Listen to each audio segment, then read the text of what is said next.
ladies and gentlemen, boys and girls. How are we all doing today? This is the Sunday night live stream. We do this every Sunday. We're going to be talking about gardening in general, particularly vegetable gardening. My name's Richard, in case you don't know. Now, today we're going to be talking about tools, your garden tools that you like to use. But before that, let's see if anybody is actually out there. And Adrian was out there right at the very beginning. Good evening to you. We've then got Ballycillian Allotment Man saying, good evening, veg growers. It's been a lovely day for a change. Got plenty of weeding done. Lovely to hear. Good day to you. We've got Stuart Jackson. Evening, Richard and the Veg Army. A good day on the veg bed. Removing the acorns. I need to move the oak tree. I feel your pain. I think we might have a photo of that coming up a little bit later. Who else have we got? Kate is out there saying good evening, Veg Army. Good evening to you. We have got Philly SBB saying hello, everyone. Good evening to you. Digwell Green Fingers, hi all from Digwell Towers. Hello, Digwell Towers. Hope you are well. Who else have we got? Anna Jones is out there saying, evening, gardeners. Good evening to you, Anna. Hope you are well. Turbo Stream, good evening, veg podcasters from a sunny Holyhead. Good evening to you. We have got Hargrave Gas. Evening all. Hope you've had a great week. It's all been about COVID here this week, sadly. Hope you are okay, buddy. Hope it's nothing too serious. It is still doing the rounds, isn't it, COVID? It's apparently out there quite a bit at the moment, I'm hearing. Bethan's Kitchen and Gardens out there saying evening all. Good evening to you. We've got Ian out there saying evening, Richard and all. Good evening to you. David Williams is out there. Evening all. Long time no see. I wondered where you had disappeared off to. Hope you are well. We have got Jenny out there. Hello everyone. Hope you are all well. I have been busy planning my new garden. Exciting times. Oh, that does sound like a good exciting thing there. Scott says good evening everyone. Good evening to you. Where else have we got? Who else have we got? Audio peeking out. Audio peeking out, really? It shouldn't be. Let me check. When you say peeking out, audio, what have we got? It shouldn't be. It should be the same as always. Let me know. Let me know if anybody else is having a problem. Nicholas says, evening all from Ringmer in Sussex. Just suddenly checked on the mixer. Good evening, Nicola. Hope you are well. Chili Phil is out there. Evening all from the Chilies. Just back from the allotment in time for the live. Lovely to see you. Hope you've had a good day on the allotment. What else have we got? Anybody else? Oh, we have got somebody in the Facebook group. Hello all. Warm afternoon as I plan a new herb bed. Lovely to see you. And she's, or they've also gone on to say, digging out flowers to pot in edibles.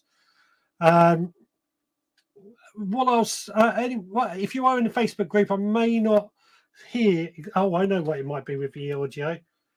I might be. I tell you what. Let me put my ears in and I'll see if I can hear it.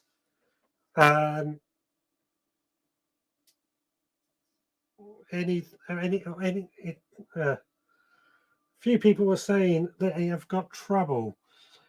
Chopping words, particularly. Right, let me see what's going on. Let me see if I can hear it when I put my ears in.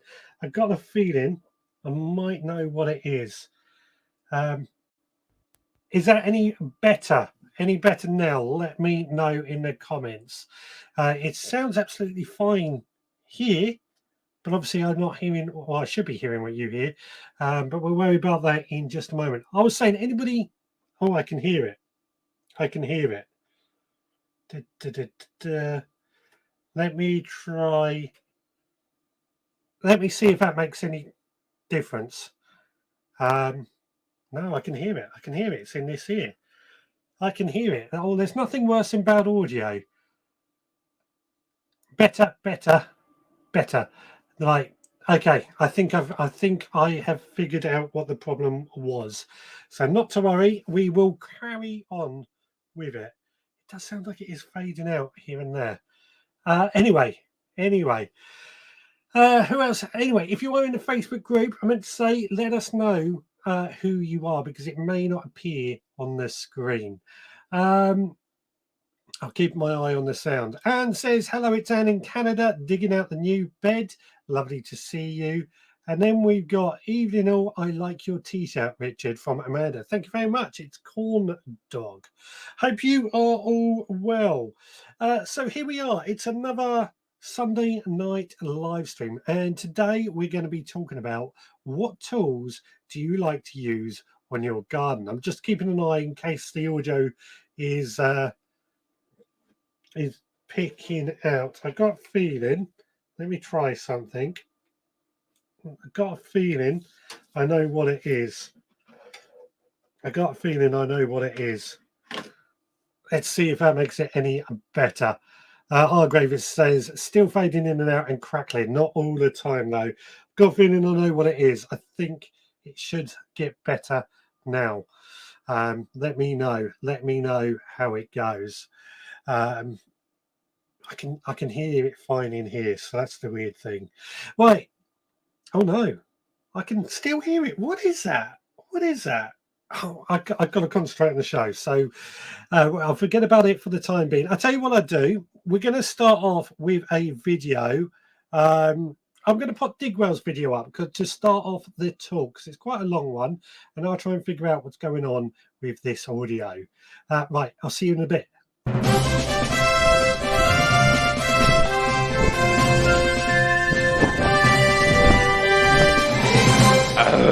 Well, you're right, guys. I'm at the old leaf and ground plot. And I'm not doing a plot tour, I'm doing a tool tour. Oh, well, there'll be a few plants involved, I expect, but you know, let that marrow stay there, that rotten marrow. It's for the old birds to eat and that. Right, let's go in there a minute.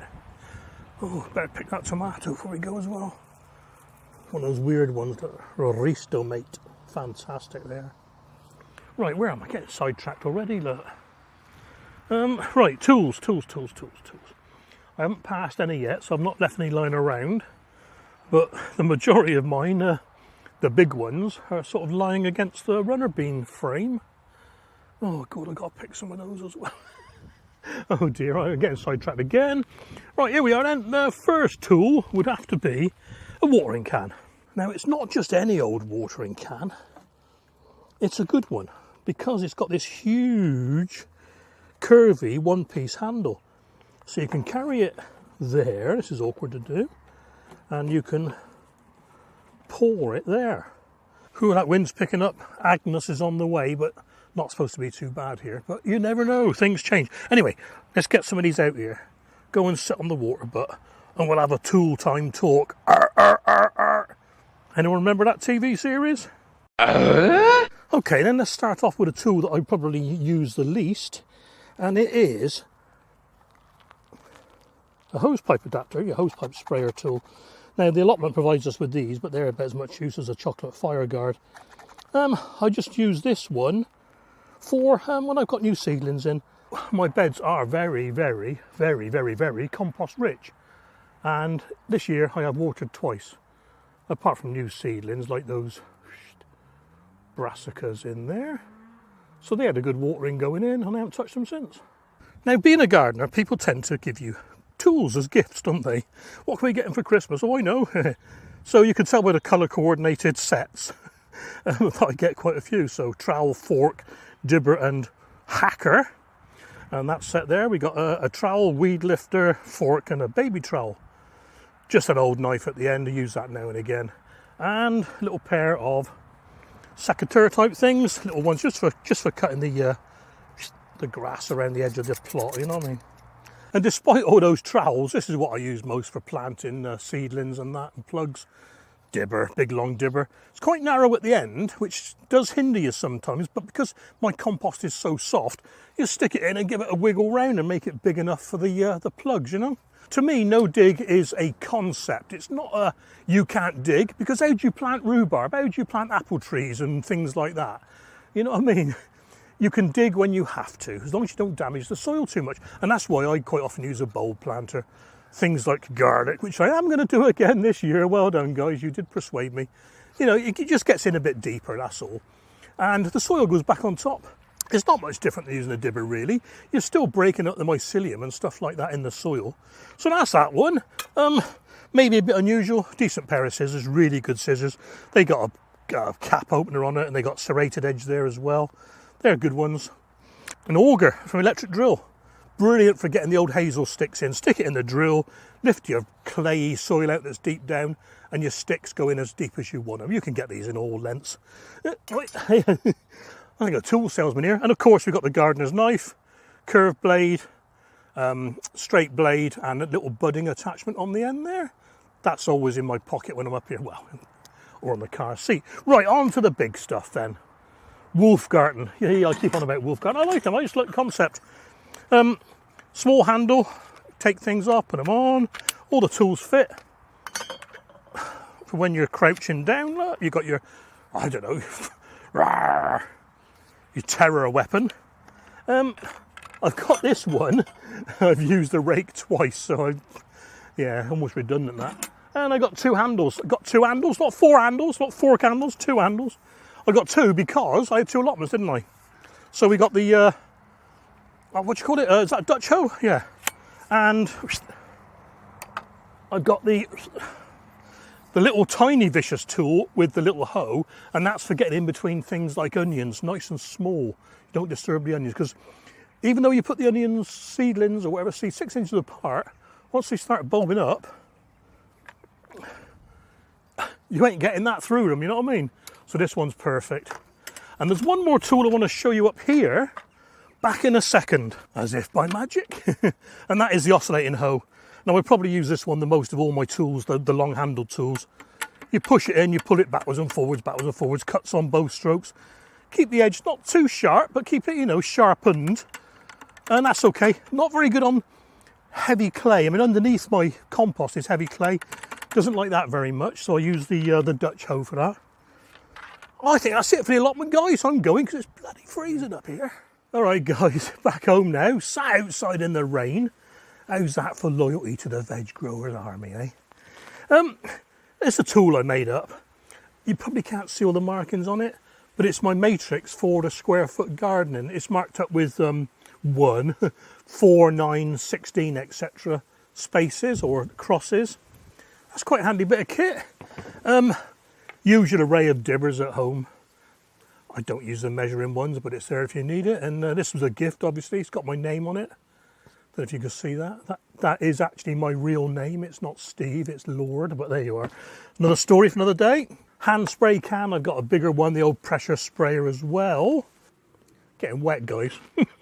Little tamper to push down the compost and the little quarter seed trays. And of course, to put your seeds in, we've got the Lego dibber. How many is this? 2, 4, 6, 8, 9, 45 spaces, lots of little Lego dots on it. You just press it down and you've got 45 holes.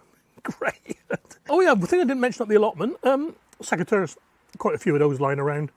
They tend to be in the car though, not left out, because they do get a bit rusty. I haven't got any stainless ones. I've got bypass anvil one. I've got bypass ones. I've got anvil ones. Just one more, and that's another one I made up myself. A little a dibber, but this one's made especially for the Agroland plug trainer, and you know I love these. And what I did, I just cast some epoxy putty into one of the holes, and it's exactly the right size. So when I push the plugs out, I can use that in the ground, and the plug fits in perfectly and seamlessly. Well, that's my tools, guys, and I'm going in because I'm getting bloody wet. Take care, see you soon.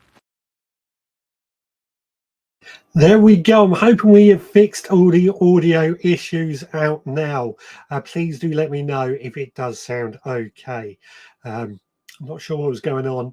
I know I fiddled around with a few things in here, so that may have happened. Big thanks to Steve from Dig Well Green Fingers with that little video there. It is, I got that the other day and I had a quick watch, and I sort of thought that's a great collection of tools. I particularly like the dibber, and it got me thinking. Dibber is probably one of those things that I use a lot, but I don't really think of. So, where do we start with this tool talk of? And what I thought I'll do for me is what I have. I spoke about this on my talk And where did I put it now? I put it somewhere safe. So safe that I can't actually see where I put it. Where is it? I had it just now. I literally had it when I came in. Ah, here it is. Here it is. This is what I was talking about. So this is my sort of garden tool kit. I can put it onto the other camera actually. That I just keep by my back door, so that whenever I have a few spare minutes, I can run out into the garden with this and just do a bit of work. So what we've got quite a few tools in this, and it's a good collection. But my first tool has got to be my Hori knife. I love this. This is such a great tool. It hasn't got the serrated edge, but it is such a great tool. For those that don't know Hori, it is a Japanese term. It's a Japanese gardening knife. And Hori actually means dig. And I wouldn't be without this. It is such a great tool just to have for those quick little jobs. Obviously, you've got the cutting for what you would expect a knife, but also you can use it to dig holes to plant out some plants. You can even use it for weeding, a bit like you see people use a machete. Great tool. If you haven't got one, I highly recommend it. Christmas isn't that far away, so well worth seeing if you can get one. I actually have it onto this waistband type thing so that I can, I know, it's not very manly, I know, but I can just run out in the garden with that around my waist and tackle a few tasks. Next, I have what is going to be my second favorite tool. You've probably seen this many times before. Let's switch over onto the other camera to show what I'm talking about. It is a multi-tool, so it folds up like that. So it's nice and discreet, but it's got a pair of secateurs in there, which are, they're okay. They're not the best secateurs, but they do the job. And of course, you've got all of these nice little multi-tool things, a saw, a screwdriver, a little for nuts and things. Now you may be wondering what you need that for, why I have that in my toolbox. Reality is, I find that when I go out in the garden and I'm just spending 5 minutes, going to go and I spot a screw that's come loose, for example, going to go and grab a screwdriver takes time. By having this here, I've got it right there and I can just tighten that screw up very quickly, and just means that that job doesn't get hanging around. Pair of scissors. These are from Fiskars. I have a lot of Fiskars tools. These are great gardening scissors, just again cutting things. They come apart like that, so they're easy to clean and sharpen, which is why I like these. Got a bottle opener on there as well, so if you are wanting a pint or beer at the same time, it is one great thing to have. And then what else have we got in here? Just a pair of gloves. Again, if you've only got a few minutes, a pair of gloves just save cleaning up after you. I do prefer to get my hands dirty, but a pair of gloves makes all the difference. You see, I keep things like labels and stuff in here as well. And for pricking things out, a little pair of dibbers and things like that. So that is what I call my quick tools to run out in the garden and do anything that I can do with. So let's go to the comments and see what is happening. So there's quite a few comments. Where do we start? Okay, Stuart Jackson is saying, my tools are mostly Wolf as they snap together. I have 3 different handles for the tools. I also have my dad's spades and one I won from a well-known podcast. I remember that lovely spade. But yeah, I know a lot of you do like your Wolf garden tools. So I'm hoping we're going to find out more about those throughout. And I know Steve had some of those in his video as well. Kate says, I came across an attachment for a drill to make it easier to pop plants in, especially when my fibro is playing up. I see Digwell has one. How have you found it, Digwell? Let us know. Anna says, I have the Wolf Garden long handle with Dutch hoe, cultivator, soil rake and leaf rake. Excellent tools. I know a lot of you do like the Wolf Garden tools. I've not got any myself, but I'm interested in what makes them so good. Hargrave Gas says, I love my Dutch hoe. I have hard clay, so won't bother getting an oscillating one. So that's interesting. I've got a Dutch hoe here at home. It's just behind me, next to the pitchfork at the moment. Although the handle on it has slightly come apart, so I've got to fix that. I'll probably get a new handle. On the allotment, I do actually have an oscillating hoe. I just find it, because it cuts on the when you use it in both directions, so push and pull, because it's cutting on both, I quite like it for that very reason. But I get what you mean by hard clay. It is a bit tricky sometimes to really get through hard clay. Jenny says, my tools are designed for people with arthritis, a trowel, a fork and a secateur. I love my hori hori. I use it more than any other tool. I have a children's full length hoe. It's the perfect length. I mean, tool length is actually something quite important as well, because I have found some tools, I'm I'm 6 foot tall. I'm not exactly a big person, but I'm not a small person either. And I do find some tools are too small for me and end up having quite a painful back or something afterwards. So the size of the tools is very, very important. It has to be said. Ian says, I use Wolf tools. The pruning saws are £40, but if cutting logs, they are super fast. Great video, sir. Indeed, it is a great video.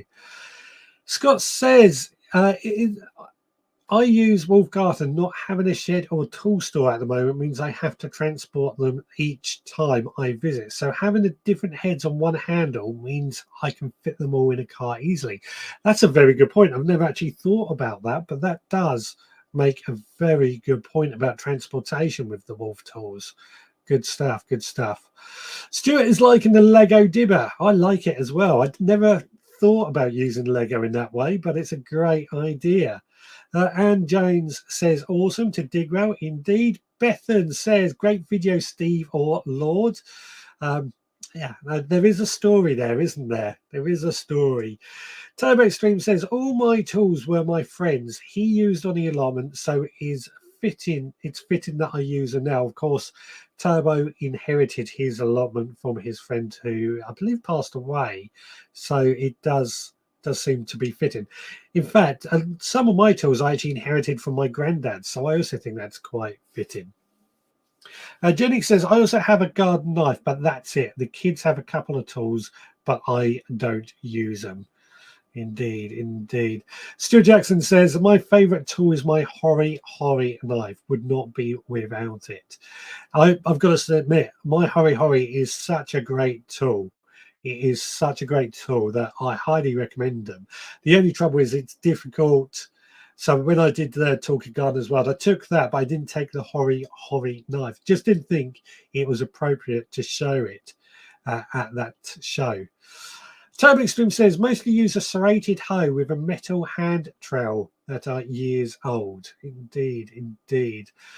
Adrian says, that's a knife. Indeed it is. And Digwell says, hori hori knife on my Christmas list. Excellent stuff. Stuart says the sound is much better now. I think I figured out what was wrong. Hello, everyone. I finally got here at last. Welcome along. Don't know who you are because of how Facebook works sometime. Just let us know who you are and it'll be, I can address you personally. Anne says, love my Wolf tools plus lightweight steel handled border fork and digging spade. Falco secateurs, Sandvik pruners, hori knife, Japanese digger / hoe for edging borders, plus lots more. There is a lot of love for the Wolf Garden tools tonight, isn't there? Yeah, I may have to look into investing in those at some point.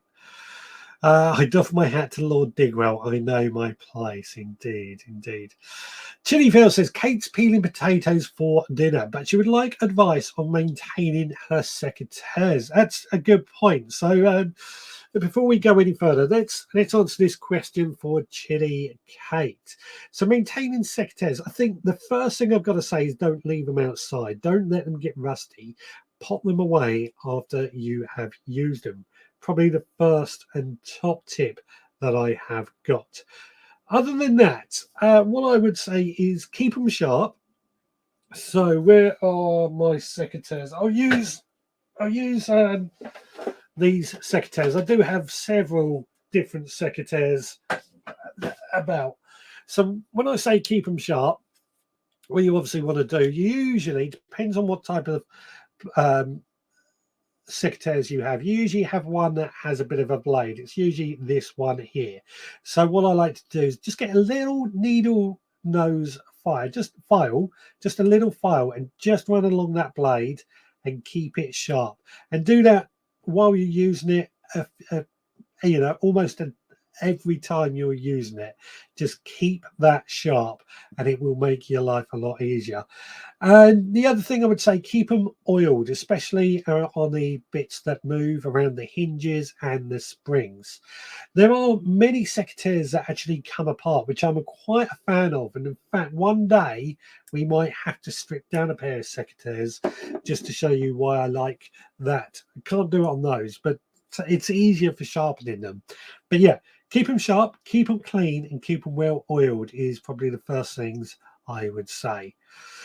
Anna Jones says, I need to do that as well. My secateurs are all jammed up. WD-40 to free them up, but give them a good clean and strip down. If you can strip them down, that is. Digwell says to Chillyfield, decent mags can be taken apart, cleaned, oiled and reassembled and adjusted. Cheapo ones are basically 2 years and throw away. Absolutely. I think even some of the decent mags don't come apart though, but that's because they're normally a little bit more technical. But I personally prefer secateurs that come apart for that very reason, just easier to look after them. Kate says, I found a rusted multi-tool on my plot left by the gentleman before me. I cleaned it up, sharpened and got rid of the rust. It's wonderful now, and I like that it has history too. What make was the multi-tool? I do love multi-tools. Got several of them. Ian says, Wolf tools, unlike Trigger, you only need one handle and 14 U-heads. Indeed. But it just, I mean, I don't have Wolf tools myself, but I do understand that they make a lot of sense, and you guys seem to really do like them. Digwell says the auger is brilliant. It needs care when being used, as can easily bind into the soil and make the drill spin. Little bit at a time works. I think that's the same with any tool, even any drill like that. So good work. What else have we got? Stuart Jackson says, I use Wolf tools because the handles come in different lengths, so I can use and my wife can use at different sizes. Good point, actually. Very good point. Scott says, my father-in-law has a metal lathe. I have asked him if he can make a dibber with it. Oh, excellent. My father, I know he's not here tonight, he's actually made a few dibbers and things like this with his lathe. This for making paper pots. I really should try and figure out a competition where you can win one of those one day, perhaps.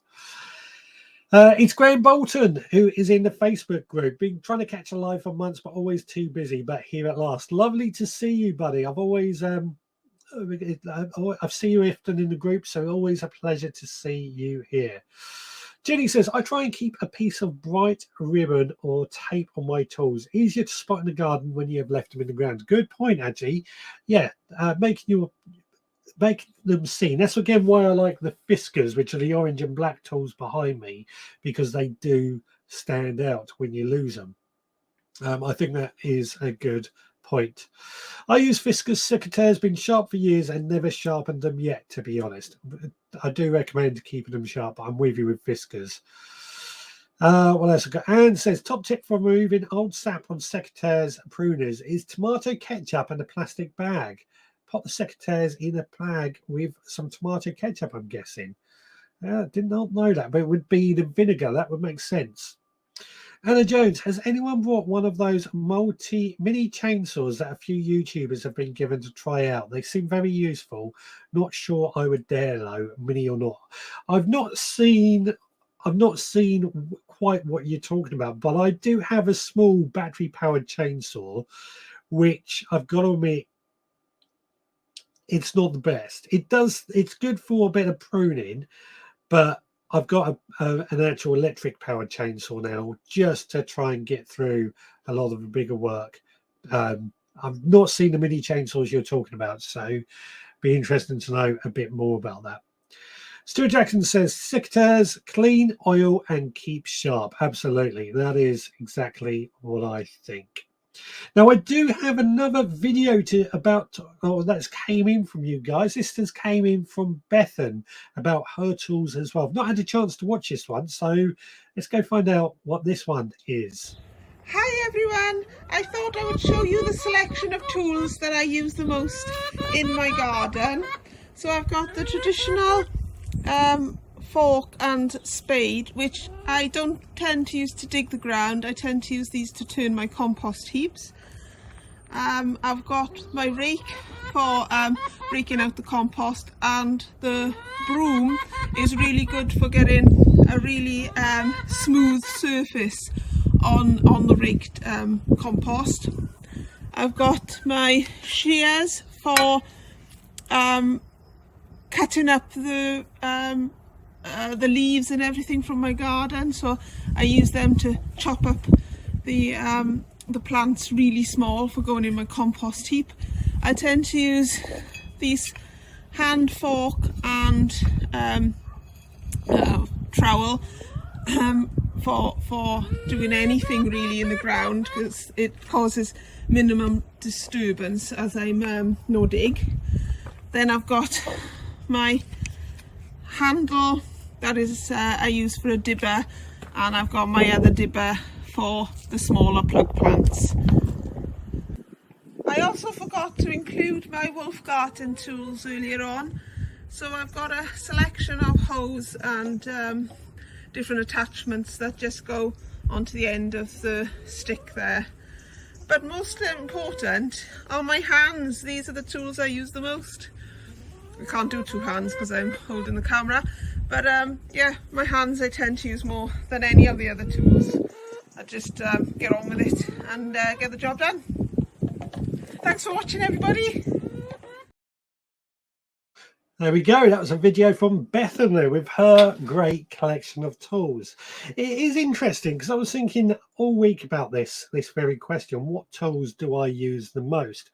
And I do find as I've gone on over the years, I've evolved. I would say I would use my fork, my spade, my rake, my hoe, my watering can, probably the most used tools. But you know, particularly this year, where I've been trying to get a little bit more efficient and always trying to be efficient, I have found myself experimenting and getting into some of the other tools. And this is one I've spoken about this before. I've brought this back in end of April. I was at Gardener's World Spring Fair down in Beaulieu. I bought this. I think that was where I got it from. Pretty sure it was. It's a perennial spade. And it is only a small one. I wanted a small one because I thought actually that's quite good for in the greenhouse where space is a bit limited.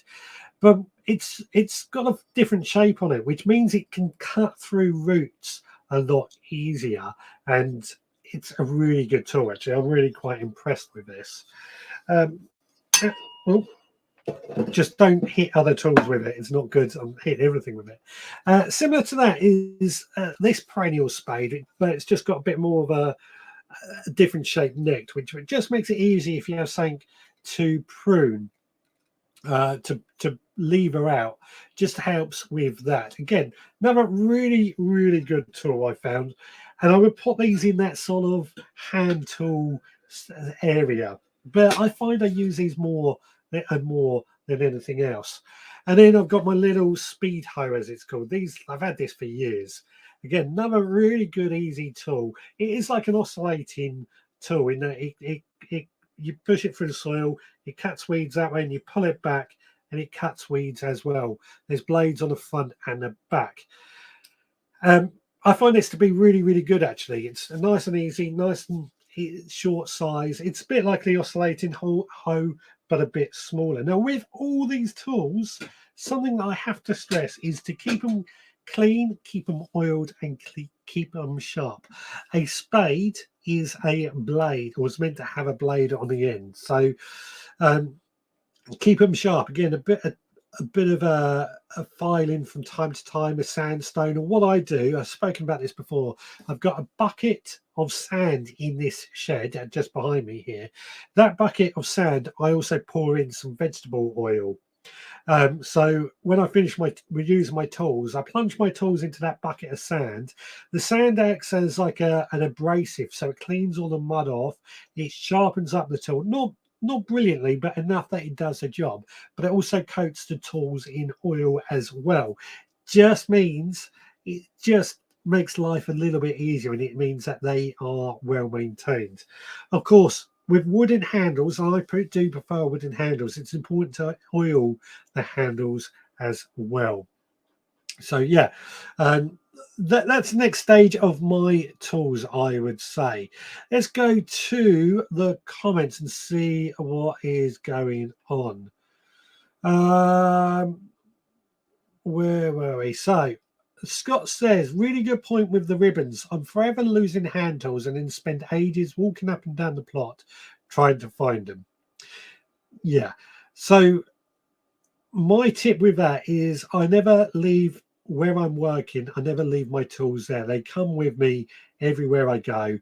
And I never leave them lying around. So yeah, it is known that I have lost tools from time to time, but I try not to. Digwell says, I did a video on the Seika 4-inch chainsaw. Great tool. I gave it away in a competition. A 4-inch chainsaw. That's tiny, isn't it? Interesting. Very interesting. And Ian says, mini chainsaws are in my mind dangerous as your hand could be close to the chain and could catch your free hand. It's a good point. A chainsaw, I always say, chainsaw doesn't bite, it takes the lot, and they are dangerous tools. As much as I like a chainsaw, they are dangerous tools. Digwell says, nice one, Bethan, for the video. Indeed, it was a great video, got to say. It's nice to see videos, as I've said time and time again. Ian says, if one-handed chainsaw, be careful not to get your free hand near the chain. It is a good point. It is a very good point. Turbo Stream says, the thought of a mini chainsaw or circular saw scares me to death, to be honest. It's just a case of being safe. Chainsaws and circular saws or anything like that are dangerous tools, but all tools are dangerous. So, yeah, just got to treat it with respect. Anna says, Seika 4-inch and a 6-inch ones. That's what she's talking about. There you go. I've not heard of them myself, guys, but as you know, I don't watch many YouTube videos. I keep meaning to. I must do. Jenny says, Richard, do you like the watering can you got from Gardener's World? Yes, I do like that. I mean, it's a watering can. I use it the same as any other watering can. I can't say there's anything to make me say it's worth the extra, I don't know, £5, I guess. What's the average price of a watering can? You can get the cheap ones for about £5, decent ones, £40. That one cost me 15. It does the job. That's all I can say. It does the job. It seems to last. I like that if the rose gets bunged up, it's easy to clean it out. Yeah, that's all I can say on that, really. Jenny says, I do have a beautiful handmade compost scoop on my Christmas list. A very talented chap on a homestead makes and sells them. That's always good, isn't it? I do like handmade or personalized tools as Christmas gifts. I think Digwell said in his videos you always do get them for Christmas because they just seem to make sense, but handmade sounds like a great idea. Had a handguard but always wear saw-proof gloves anyway. Too right. Chainmail, I think, is the word, isn't it? And possibly my best buy is the Grumpy Gardener Wonder Shovel. More of a root slayer, fabulous for lifting and dividing perennials. Is that the one that's got a different shaped head to most ordinary shovels? I would search it, but that distracts me too much. Stuart, I also used the bucket of sand for my tools. Another tip I heard on a podcast somewhere. That's always my tip. I think it's such an easy thing to do. Digwell says better to use mineral oil in the sand to inhibit rust. Mineral oil for minerals, veg oils for veg, animal oils for animals. See, I'm not going to disagree with you at all, Digwell, but I always think because I'm using it in the veg garden, I use veg oil for that reason. That's why. I think this is Graham. He says, I'm not seeing all the comments. Am I doing something wrong, guys? You're on the Facebook group. We go live on the Facebook page and on the YouTube as well. So that might be what's going on there. It's very confusing, but I go across 3 different platforms because it just seems to work, actually. Scott said, Graham, some of the comments I made on YouTube will just see the Facebook ones. Yeah, indeed.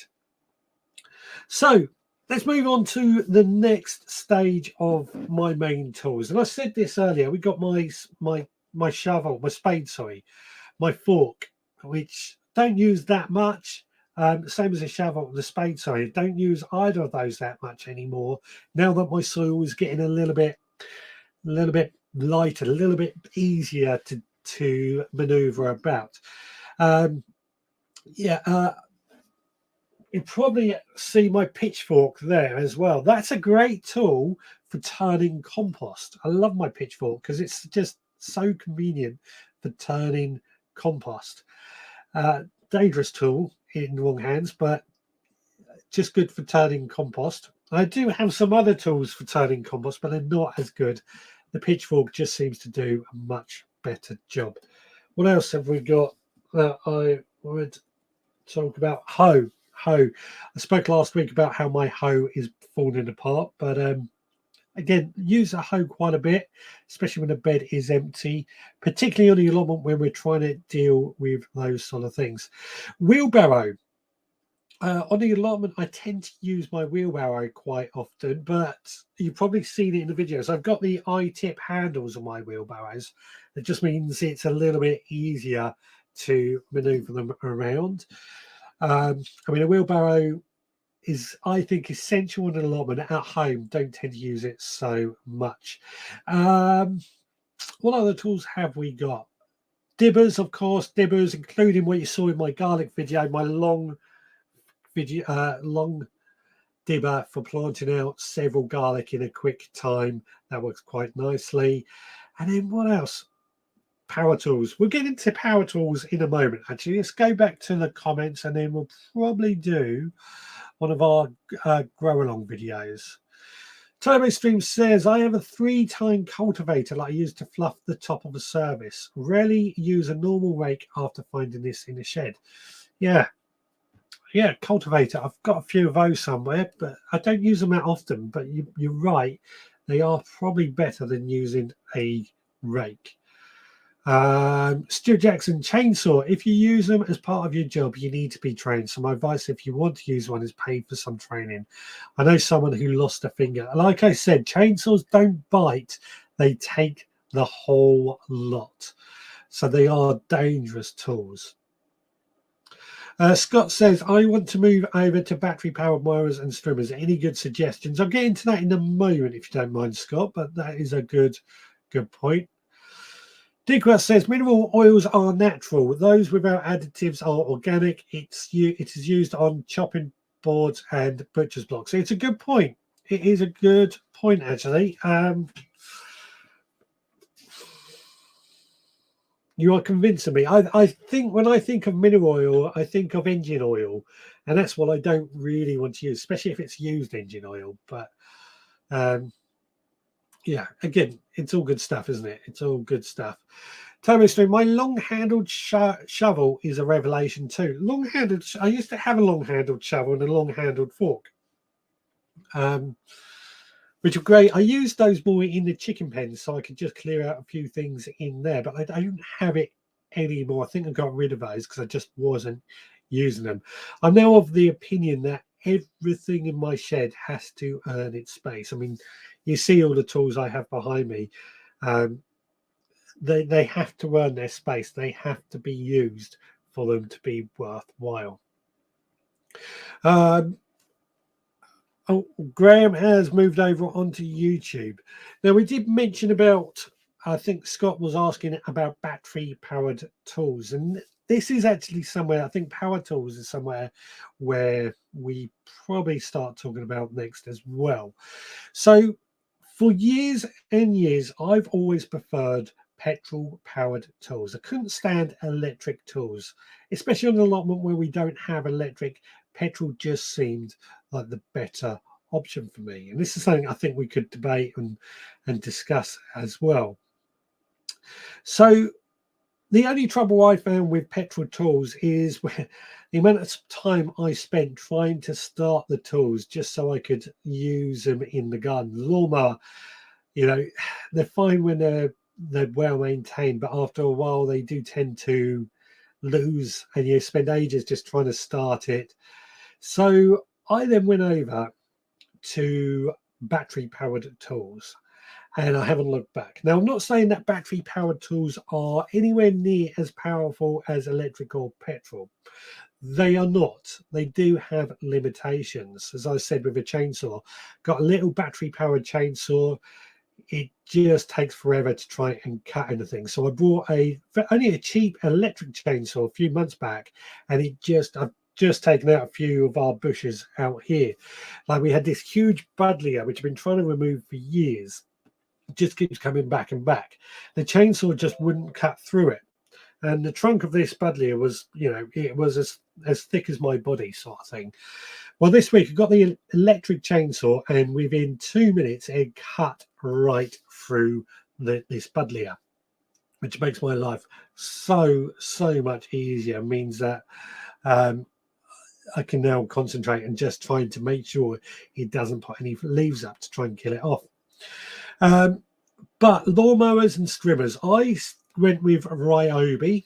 The reason being is that I find the batteries I can then use in my Ryobi drills, screwdrivers, polishers, things like that. I just stick with those because of the range that all those batteries work in.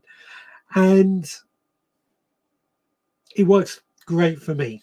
It works great for me. The only thing I would say when it comes to battery tools is it's worth buying quite a few batteries, but also get the high powered. When it comes to Ryobi, you can get 1 amp hour batteries, which are great for things like the strimmer, the drills, but the 5 amp hour I use in the lawnmowers, and they are so much better. So much better. So what I say when it comes to battery tools, buy few batteries if you can, buy decent ones and decent amp hours. And what I also do, I haven't done this at the moment, I'm going to get one of the chargers that you can charge 6 batteries smart at the same time. And I say smart because when one battery's charged, it will stop charging it. Yeah, good stuff there. Hope that helps anybody else. I'd love to know what battery tools anybody else uses. Turbo Stream says the shovel is great for filling the barrow with leaves, saves a sore back. Good, yeah. Shovel. I've got several shovels. Again, I don't use them that much, but when you do, I mean, a spade is a spade, a shovel is a shovel. They have different uses, don't they? So you have to see what happens. Digwell says, see what you mean now, Richard, talking about the mineral oil. Many used to use old engine oil in the sand, the same people who soak their peas and beans in paraffin, I guess. Exactly. That is exactly my point. Yes. Would you want to eat anything that has been soaked in paraffin or engine oil? That's what I meant by always being wary about mineral oil. But yeah. Turbo Stream says my battery strimmer gets regular loose as I don't have a mower on the plot. I am plagued by petrol strimmers. Absolutely hate them. It's not that I hate them. I think they have their purpose, but I'm just finding battery to be so much better. Like I say, the battery do lose charge after a while. They're not 100% as good as petrol, but they're certainly up there. They certainly do the job. Stuart says, I think battery tools are the way forward in your garden. The companies that use the same batteries are better for me. I agree. I think Flymo are moving on, where Flymo, Black & Decker, and I can't remember the other country. Flymo is part of 3 different brands, shall we say. They're making it all their batteries work in each other's tools as well. So I think it is good with that. And I think it is the way forward. Like I say, we know it with cars, aren't we? We're moving into battery-powered cars. So don't think about that. Ian says, try changing the chain on the chainsaw to an Oregon chain as they bite better. It might be that. I might look into that. It's just amazing the difference when I cut it with an electric one. The power is just there. Scott says, I have a Bosch battery pump, so I was looking at a Bosch mower and strimmer. Shame the batteries are not universal. There is a company out there that does make adapters and stuff to be universal. I've not got any experience with them, but if you've got Bosch, then perhaps stick with Bosch. You're already halfway there, so might be worth it. Digwell says, if you need more power than battery tools, then get a power bank. I have an EcoFlow with a 600 watt and use your electric tools on the plot. Yeah, good point. Good point. The trouble is those EcoFlows can be quite expensive if you're not careful. But it's a good point. It's a good point. If you don't have electricity on your allotment, then perhaps you need a power bank. Scott says, I like my petrol tools, but no good for transportation to and from the plot. It's just the starting that annoys me. And once you get them started, it's fine. Anything petrol powered is all so noisy. An allotment should be a haven for peace. Sorry, rant over. I don't disagree with you, but again, an allotment is for everyone. If you moan about petrol lawnmowers, you're going to moan about children and birds. And where does it stop? That's all I say on that. Ian says, I use Ego battery tools in my job, but Ian is a professional gardener. They are heavy, but very good. But I did find it that when it was 12 degrees below last November, they did not work as a cold. So keep your batteries warm. I think that's the general rule with anything, with any battery tools, keep them warm.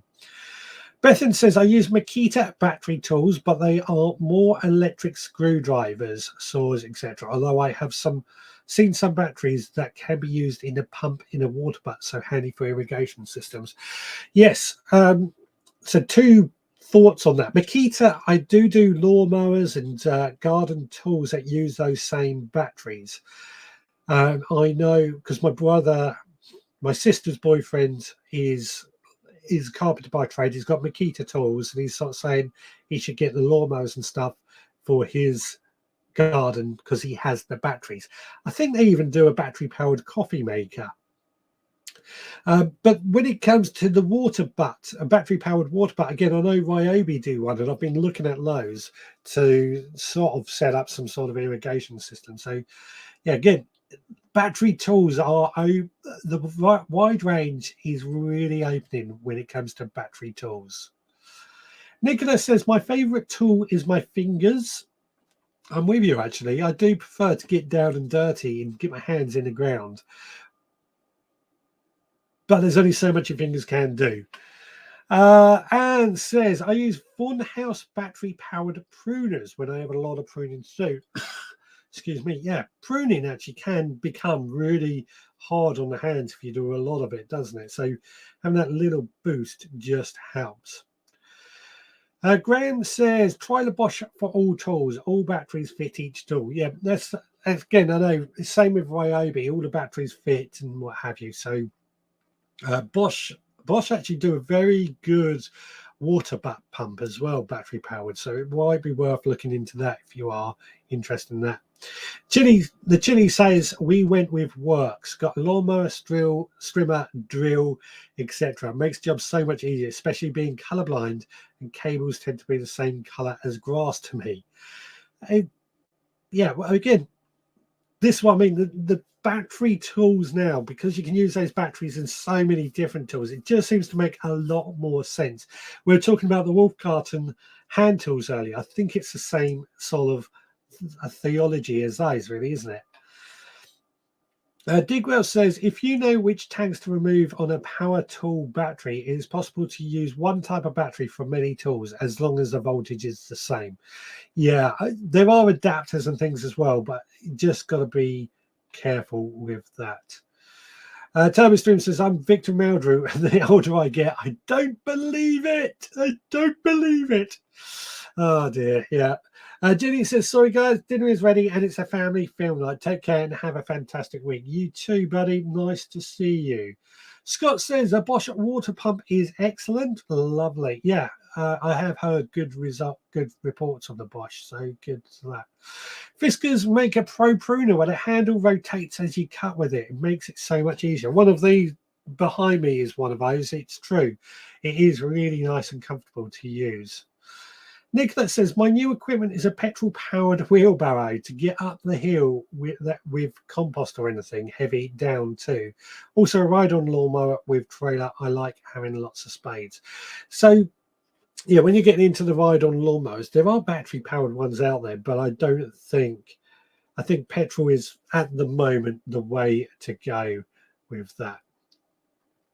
But again, this is the limitations of battery. If you've got a lot of ground to cover, you do already. You do need the petrol. The battery just ain't quite there for large areas. Graham says, I have the Bosch pump, which was my first Bosch purchase. Now got every tool from them. Excellent stuff. Excellent stuff. Right, guys, I'll tell you what, let's go to our sew along. We've done the videos from Bethan and Digwell, so we've got 2 videos from me. Let's do the sew along. Right, well, hello everyone. Now it is time for this week's sew along. I believe it was Scott that just chose this week's sew along, and he chose broad beans. Now that means that next week it's up to you to suggest a sew along that we can do next week. Get your ideas running. So come down here and I'll show you what we're going to do.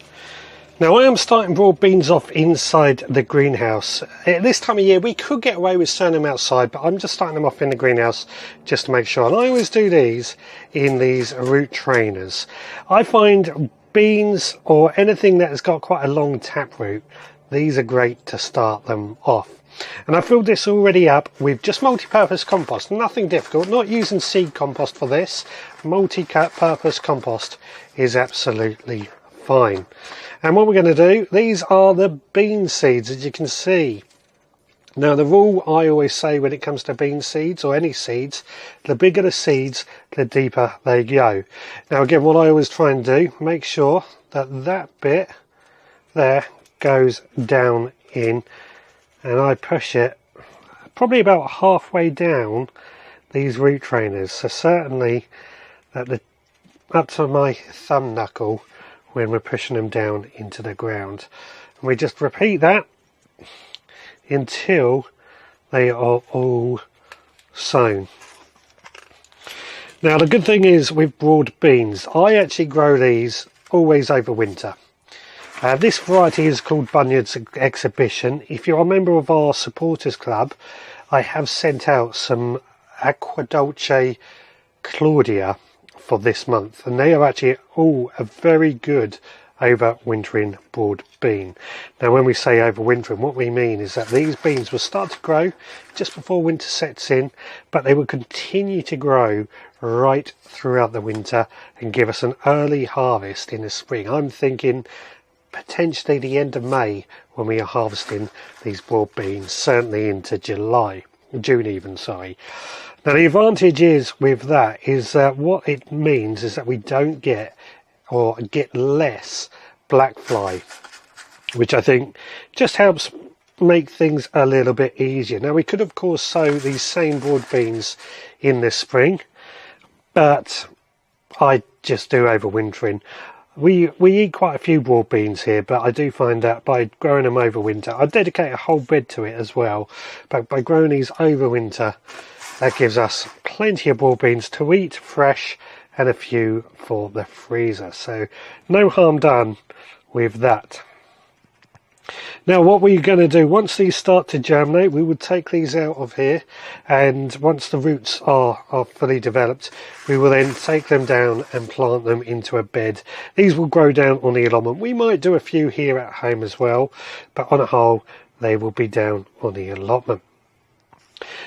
Several varieties we will do, not just these Bunyan's exhibition, but the idea being is go in the ground, we dibber them into the ground, we keep them well watered. The bed has already had fresh manure added, and that's all they generally need. They're not going to need much in the way of feeding until spring next year. Then we might want to add a bit of feed.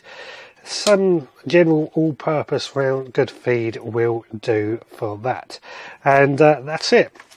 Once the beans start to grow, or once they start to present flowers, you know you have done the right thing. Very easy to look after, and all we've then got to worry about is ensuring that the broad beans make it through the winter. And we harvest the broad beans when they are ready. I always like to try and pick them when they are young. I do find they taste better when they are a bit younger, a bit less less bitter, I think, is the way I could probably describe it, by picking them when they are young. And you do end up with quite a few. I mean, that's given us 4, 8, 12, 16, 20, 32 plants. That'll be plenty for us. So there we go. That is broad beans sown for this week's sow along. If you are sowing along as well, let us know how you get on. On that note, onion seeds that we sowed a few weeks ago, including in the paper pots, they seem to be doing quite well.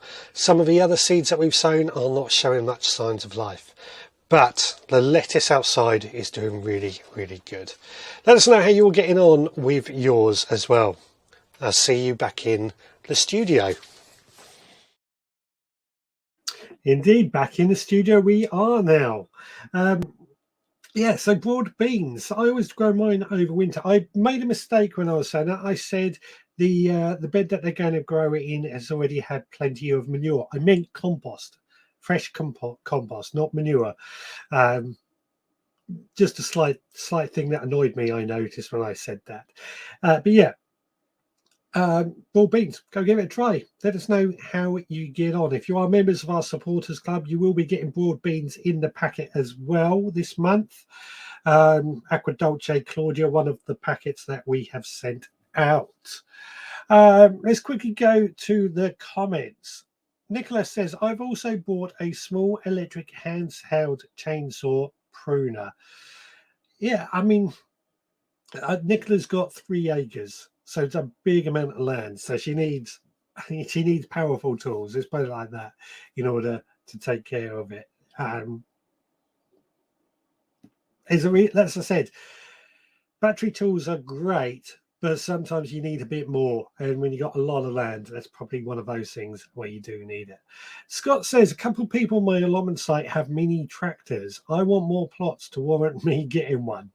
You know what? A lot of people on our allotment have. They have these buggies, electric buggies that I'm trying to. I want to use the correct words. It's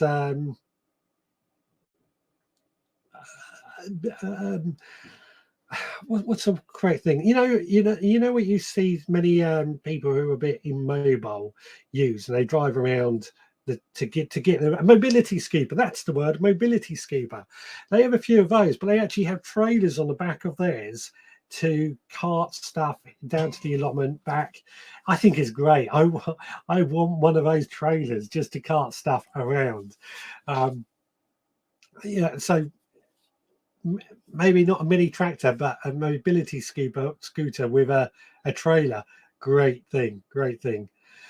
Digwell says universal battery for use on multi-makes are called cordless alliance system batteries. That's it. Yeah, just do your research before getting one though.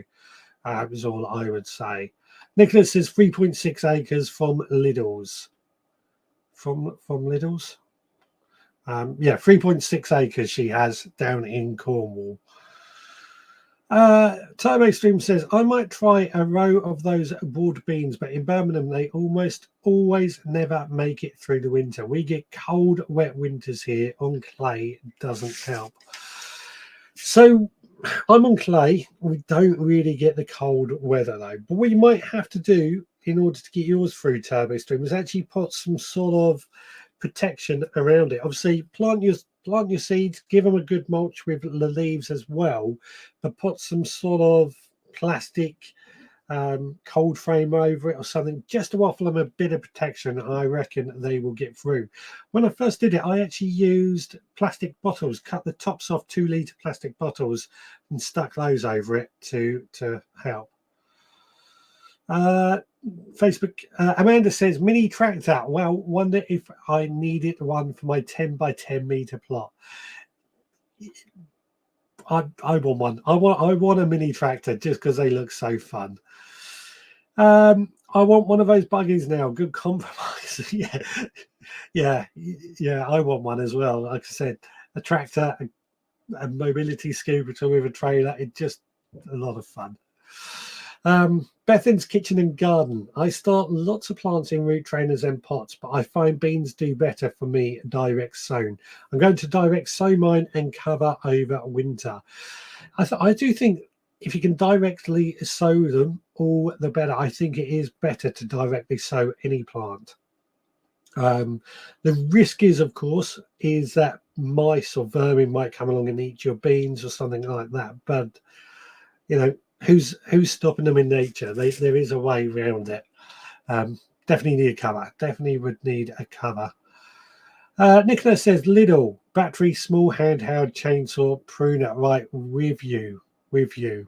And Nicholas says, micro mesh, good for wind and cold protection. The other thing to think about, actually, when you are building an allotment, especially when you come to the winter time, is creating micro environments. So if you've ever been to a Victorian or a stately home garden where they have the little privet bushes around the edges, they're only about 30 centimeters high. They're not exactly the tallest things, but they are there to create a bit of protection for the plants inside. A fence, the way I see it, I mean, that's also why they were walled gardens, to create a microclimate inside in order to create the plants to grow. But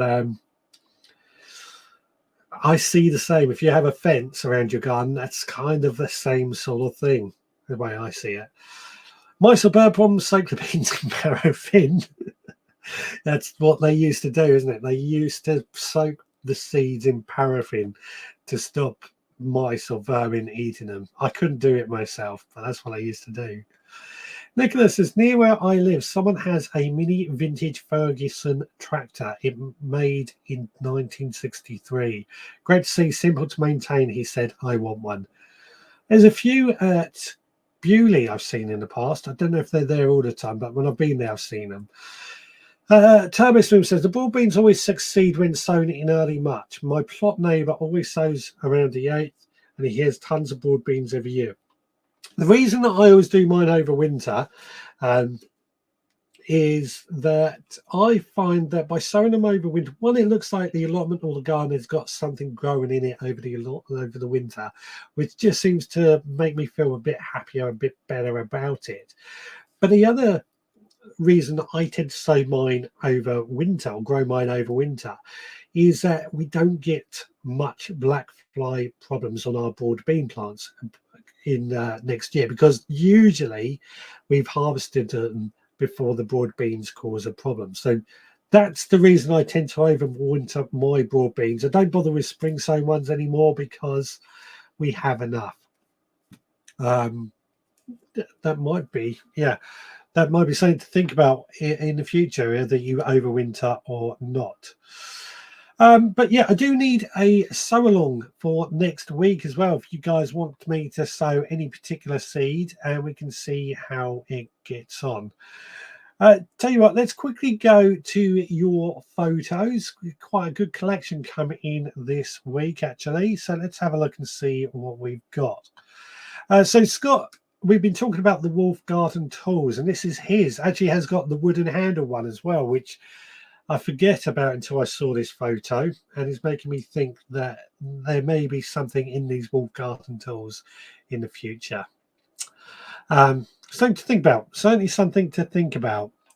Next, Stuart has been showing us his acorns. He actually has I think this is in his garden, if I remember correctly, an old oak tree that drops these acorns every year. He has to collect them, otherwise he ends up with more little oak trees all over the place.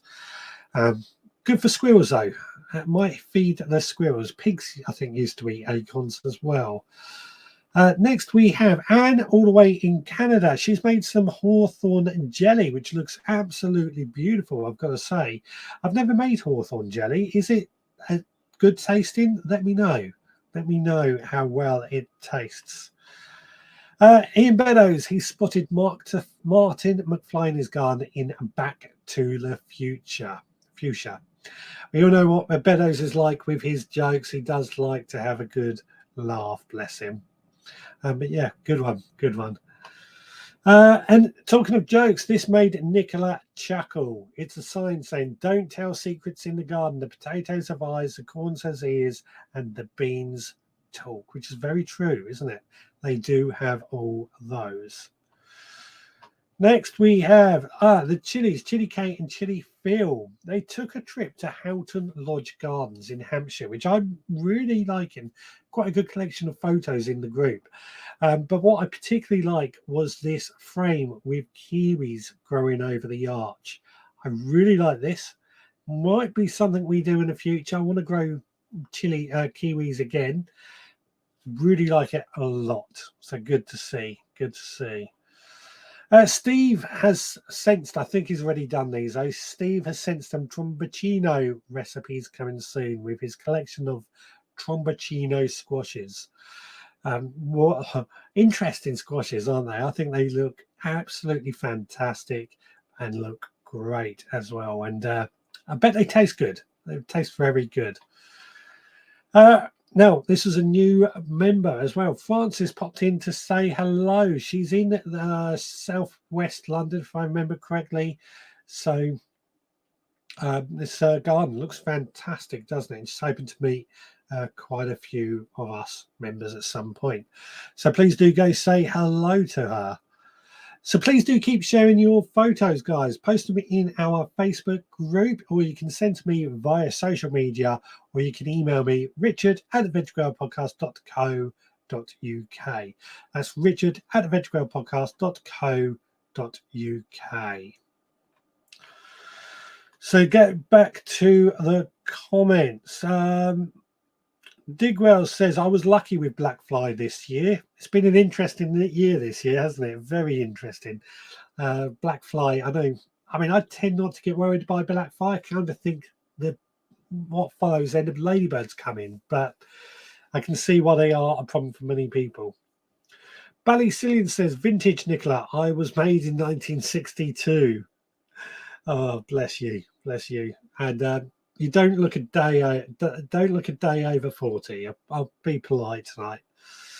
Turbo Stream says, "I sowed a few rows of field beans already. I will try again with some protection." I've got to admit, last year was a bit of an anomaly because even my field beans struggled with the cold weather we had. I will be doing field beans again this year, but they are a bit of a struggle in this year. Ian says, "The Fergie tractors are good and cheap to buy. Plus, you can get all the tools on the back work of the land. Plus, all parts are available to buy." There you go. Buy a Ferguson tractor. Anne says, "One of my favourite tools is a seedling waterer, which is a rubber ball with a very fine metal rose on it. I brought it from Lee Valley," she says. "I've never heard of one of these. A seedling waterer. Interesting. I'll look into that because I do find that we do need to treat our seedlings with quite a bit of respect. Otherwise, they do get flooded." Hawthorn jelly, nice. Do you have a recipe, please? Please do share your recipe. It's always good to see. Graham says, "Are kiwis hard to grow?" Not really. You've got to get the self-fertile variety. There's a variety called Jelly, which is particularly good. Or I grew a hairless kiwi berry. They were quite nice as well. They're not particularly hard to grow. They just need something to climb up. They can get quite big, plenty of water, plenty of those sort of things as well, but pretty easy overall. What else have we got? Scott says, definitely going to try growing kiwis. They looked great. They are great. They are great. There's nothing more satisfying when you can grow your own kiwi here in the UK, just because it's so often regarded as something that we can't grow here. Kiwi, give it a try. Digwell says, Tromboncino recipes video now on YouTube. Yep, please do go check them out. I did see that. Excuse me, did see you had put them. Feel free, by the way, if you had to put a video on YouTube, excuse me, to put the link up in the Facebook group. I don't mind that at all. If anybody does have a YouTube channel, feel free, or even an Instagram or anything like that, please do feel free to share it. Scott says, Little Grey Fergie, Dream Tractor. Indeed. Indeed. And Digwell says, they flourish in New Zealand, I am told. Do kiwis actually come from New Zealand?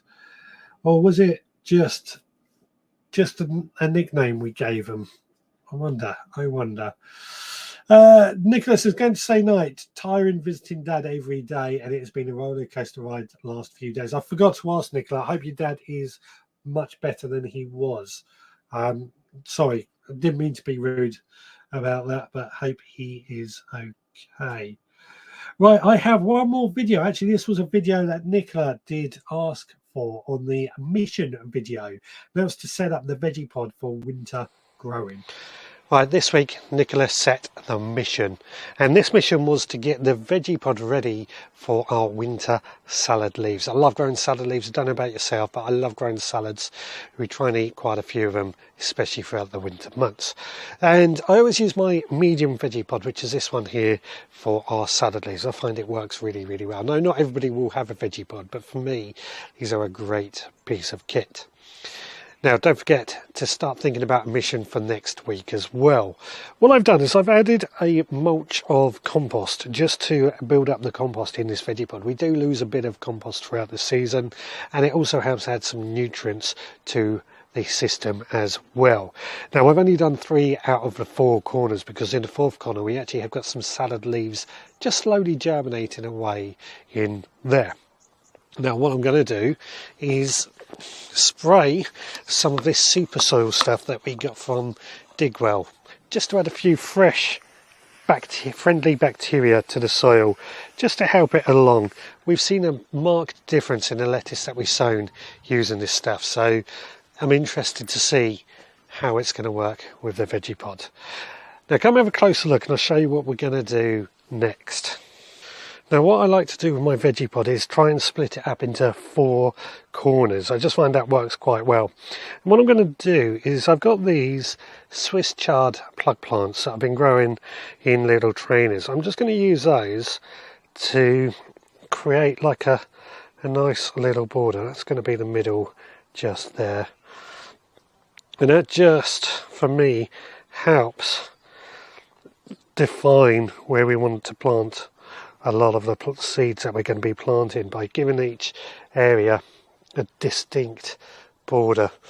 Swiss chard is another good one to grow throughout the winter. It does get quite big, so I'm a little worried about doing this in here.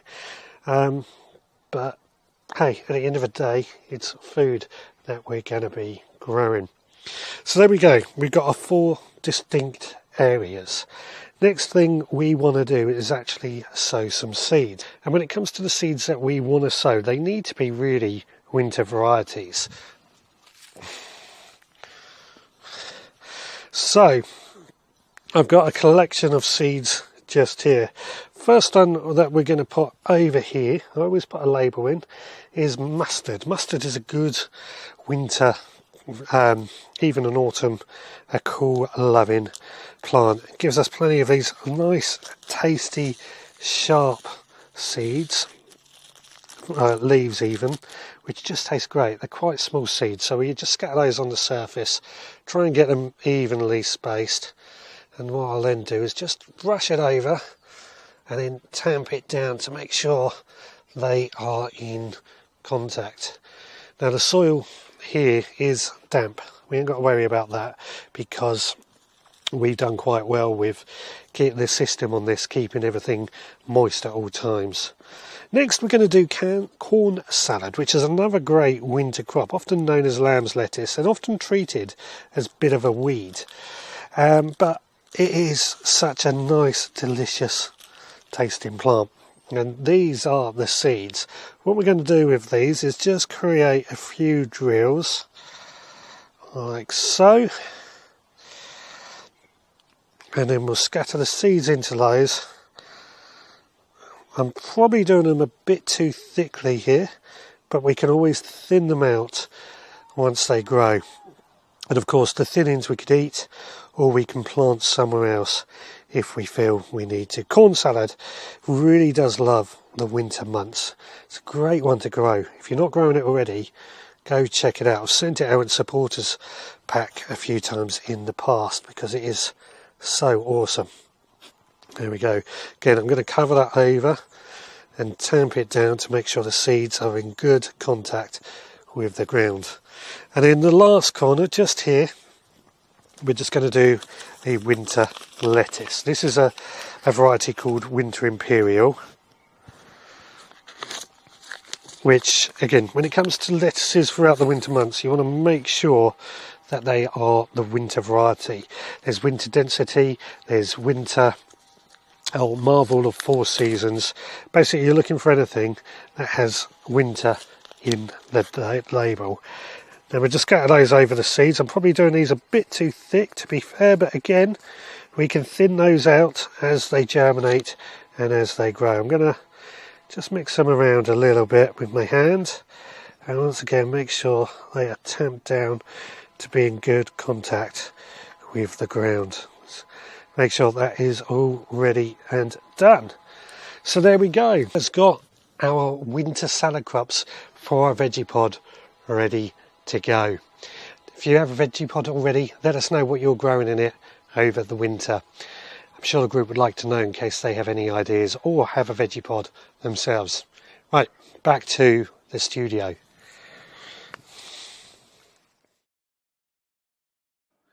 Indeed. So Nicola did set that mission, and she did hang around for that. Says Dad's not doing well. Very sorry to hear that.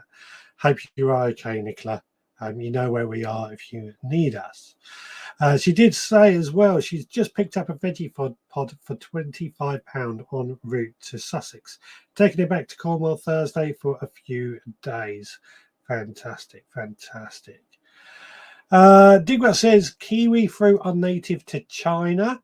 And what else have we got? I did wonder if they weren't from New Zealand. Just nickname we gave them. Senshi onions in my veggie pod, along with charred black radish, kohlrabi, Brussels sprouts, and more. I mean, veggie pods are great, aren't they, for winter growing, and especially with things like this. Great stuff. Bethan's Kitchen Garden. When I have grown corn salad in my greenhouse over winter, I find it gets mildew very easily. Has anyone else had this problem? I've not grown corn salad in my greenhouse, to be honest with you, so I haven't had that problem. I tend to grow it either in the veggie pod or outside. But if anybody else has had that problem, then please do let us know. Corn salad is a great one, I think. It's very underrated, but well worth growing. Now, we're down to about the last 5 minutes of the show. It's gone really quick tonight. It's been a really good conversation again. What I want to do is start thinking about next week. And I'm thinking for the main topic, what we might do is plot tours. So I want to see your allotment, your vegetable gardens in videos or photos. But of course, I need to know from you guys if that is something you will be up for, because otherwise I have to come up with a subject or something to talk about instead. What do you guys think of that? I also need a seed to sow next week. We could do, what could we do? Radish, give it a try. We could do chilies, peppers, huge amount of things that we could try and sow.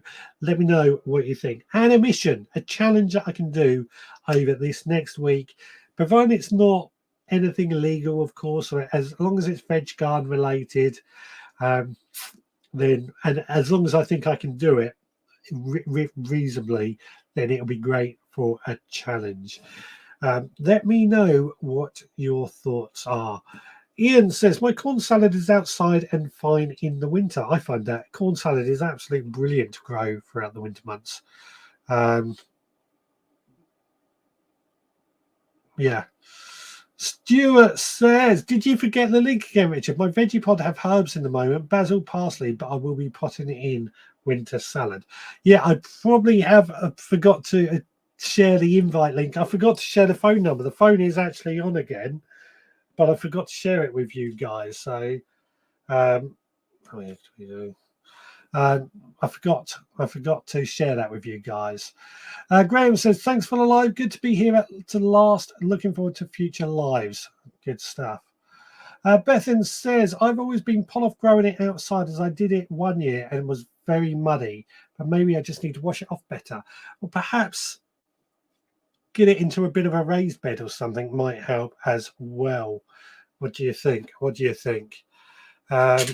Yeah, let us know what you want to do next week, or whether you think plot ideas are worth it. Let me know. Let me know. Digwell says plot tour would be good. I'd like to see how others are doing. Yeah, I think a plot tour would be great. And Stuart Jackson, yes, another great live this week. I still need to catch last week's. It's good to be back. And Turbo Stream, I haven't done a plot tour in yonks. Well, there we go. That gives us an excuse. So next week, if you can send us a video of your tours of your allotments, especially if we can get some of the autumn colours, that would be great to see those. Yeah, we'll do that next week. What else have we got? Anna Jones says, yes, plot tours are great. Yep, we can do that then. And then Digwell says, kitchen garden, surround lamb's lettuce with straw. Yeah, that could work. Yeah, surround it with a good idea. Very good idea, Digwell. Very good idea. So I got distracted by something going on over there. So sorry, I should be paying attention. Plot tour. Yeah, okay, we will do plot tours. That's guaranteed. So I need you guys to send in your videos of your allotments, your vegetable gardens for next week. Yeah, all I need from you then is a mission for next week. Good sort of challenge, or a challenge might be a better idea. I call it mission because it goes with the Veg Army, but I'm thinking a challenge for the next week and a seed to sow. Any seed that you can think of will work. Stuart says we are gardening with the children this week. I will see if I can send a tour of their gardens. That's a good idea.